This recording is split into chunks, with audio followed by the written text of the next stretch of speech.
Praise the Lord. நல்லா இருக்கீங்களா? நாளிலும் கூட பாருங்க, லூக்கா 6:31 ரொம்ப முக்கியமான ஒரு வார்த்தை. மனுஷர் உங்களுக்கு எப்படி செய்ய வேண்டும் என்று விரும்புகிறீர்களோ அப்படியே நீங்களும் அவர்களுக்கு செய்யுங்கள். இன்னைக்கு இந்த வார்த்தையின்படி வாழ்றது ரொம்ப கஷ்டமா இருக்குது.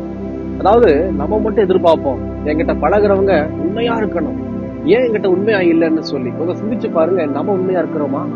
நம்முடைய பேச்சு உண்மையா இருக்கா? உள்ள ஒண்ணு வச்சுட்டு வெளியே ஒண்ணு பேசணும் அப்படின்னா நமக்கு முன்னாடி நிக்கிறவங்களும் நம்ம கூட இருக்கிறவங்களும் அப்படிதான் இருப்பாங்க, மாற்றமே இல்லை.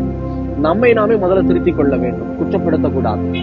யாரையும் குற்றப்படுத்தாதீங்க. ரெண்டாவது, நம்ம மரியாதை செலுத்தணும் அப்படின்னா ஆட்டோமேட்டிக்கா நமக்கு முன்னாடி இருக்கிறவங்களும் நம்ம கூட இருக்கிறவங்க நமக்கு மரியாதை செலுத்துவாங்க. நாம் என்ன செய்கிறோமோ அதை திரும்ப பெற்றுக் கொள்ளுகிறோம், அவ்வளவுதான். இந்த வசந்தக்குரிய சிம்பிளான ஒரு எக்ஸ்பிளனேஷன். அப்படி இருக்கும்போது நாம் எதை செய்தாலும் உண்மையாய் கர்த்தருக்கென்று செய்வோமானால் நாமும் திரும்பி அதை பெற்றுக் கொள்ளுவோம். பிரியமான சொன்னமே, இந்த வீடியோட தொடர்ச்சியை பாருங்க, அப்பதான் உங்களுக்கு புரியும்.